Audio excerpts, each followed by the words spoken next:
You're watching the Kop TV, the voice of football's most famous stand.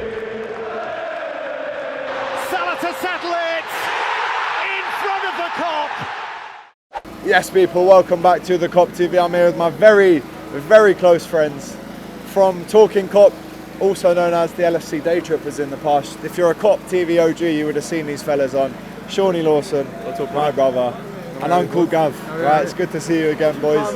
Uncle Gav, yeah, man, you're Uncle Gav, isn't it? It's Uncle Gav. It's Uncle Gav. Listen, 2-0, another win, 3 points, clean sheet, 2-0 FC at the minute, but we take that, right?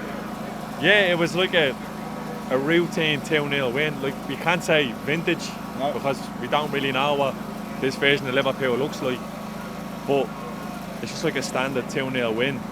We made Brentford work really hard. You've seen how much they lagged towards the back end of the second half. They were knackered, and some really good performances from Liverpool, and their keeper was probably man of the match.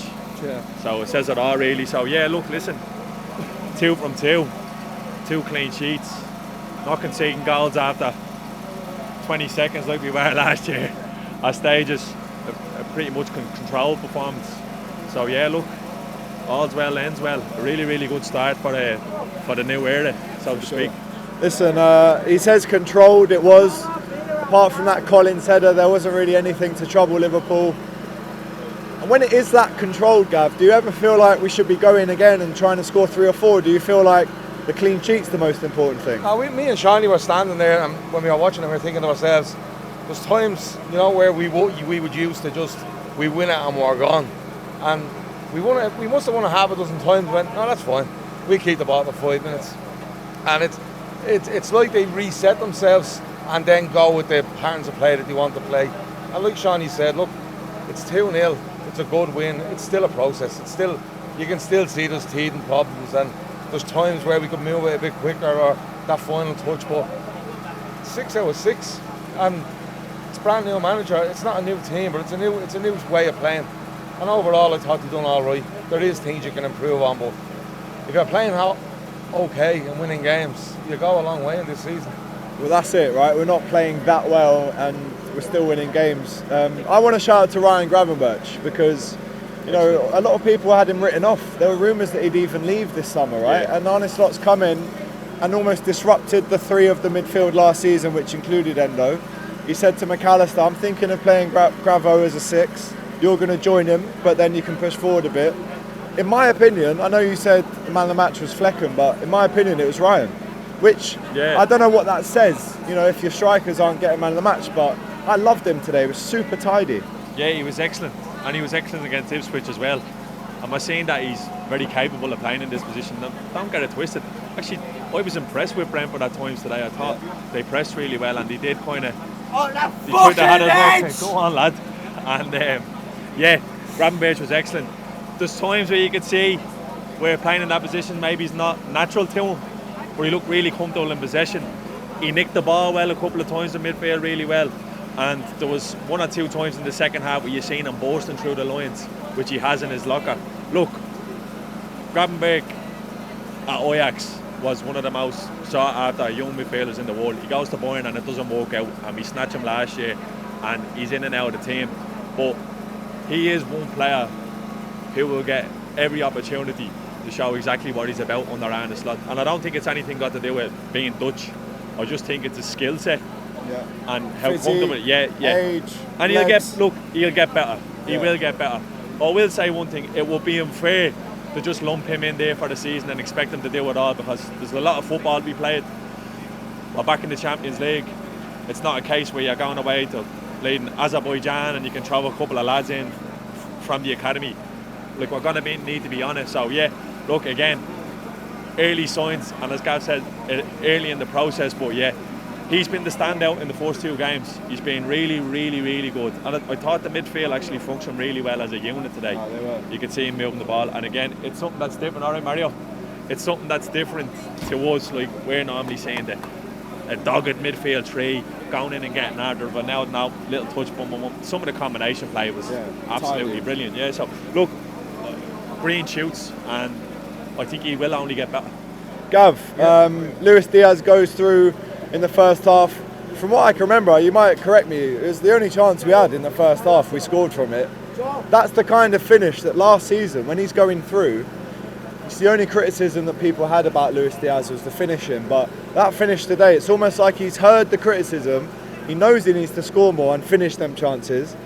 And great finish. That's what Sadio Mane would have done.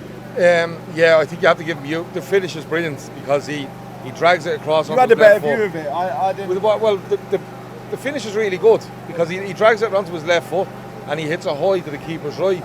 But the best thing about it is the run he makes, because what he does is he actually starts running towards, I think it's Salah with the ball, is it?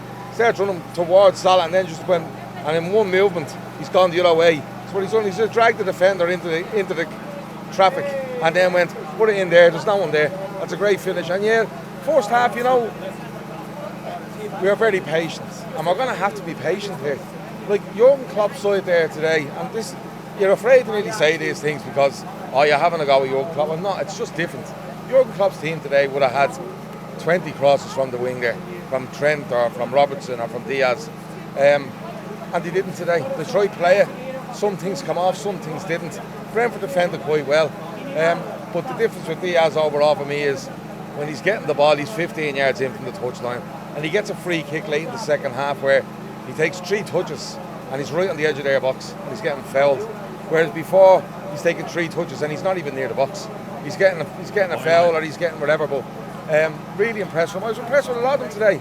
Going back on Gravenberch, it's funny because you expect him to be the 6 or the 6 as they call it, and he was the first fella pressing from midfield. Salah was cheating and he decided, I'm not doing that anymore. And off the ball, Gravenberch was covering the ground to get the Oyer, isn't it? Yeah. The guy that thinks he's fucking Brian Laudrup. He thought he was Joel Matip tonight, didn't he? But this fella's wandering down up the wing, and Gravenberch went to him. When you watch them off the ball, it's like a line of 3. It's like if you go, I'll go, and we'll keep it. And it's actually all about winning the ball back and having a guy in midfield that could be free. But Luis Diaz, listen, I thought he was good against Ipswich. I thought he worked hard today, especially walking back, and he gets a goal. What more do you want? The main thing by me is we have a couple of games of pre-season, 2 competitive games in to Arne Slot's tenure. You can see what he's trying to do. And that was always my worry with a new manager coming in, that we'd be kind of going, will it be October, November after the international break where you kind of see what he's trying to do. But you can see very, very early what he's trying to do. He's obviously getting the buy-in from the players because a few of them are doing things that's probably not natural to them. For example, Gravenberch. But the early signs are that if we give this manager, if they give this manager the tools and the time, everything is there to suggest that he could be a major success at Liverpool. And I'm not going too early on that, but the telltale sign is there's an identity off the back, and that for me that's the most impressive. He's probably the only manager in Liverpool's history this century to win his first 2 games in the league. Am I right? Yeah. Just a quick one before I let you go. Mo Salah's goal, from where I was, it looked like it had passed him. Right, his feet were all over the place, but the way he finds his feet so quickly and wraps it around the keeper, I can tell you because I was that close to it. I thought, when the keeper smothers it and he misses the chance. That's a good finish, under time pressure like that. Yeah. 2 and 2. I mean, what more do you want?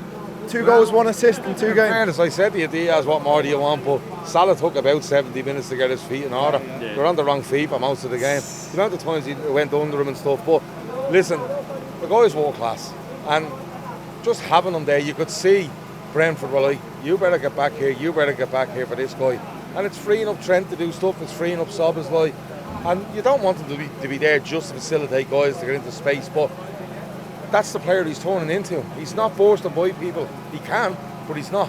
What he's turning into, he's becoming a playmaker on your left wing that scores goals. That's all right by me. He was poor today, but he gets a goal. And that's what listen, he can be poor as many times as he wants once he scores goals, but he won't be that poor again next week. He won't be. Listen, United next week. Big fucking game, eh? Great to see you, boys. Honestly, these lads, big fans of them. And it's great to see you again, and I'll see you soon, yeah? Nice one, subscribe to Talking Kop as well, by the way. Make sure you do. Hey guys, thanks for watching this video. If you've enjoyed this, make sure you check out the rest of the channel too. There's other stuff you'll enjoy for sure. Don't forget to like, comment and subscribe to the Kop TV. The voice of football's most famous dads. Come on.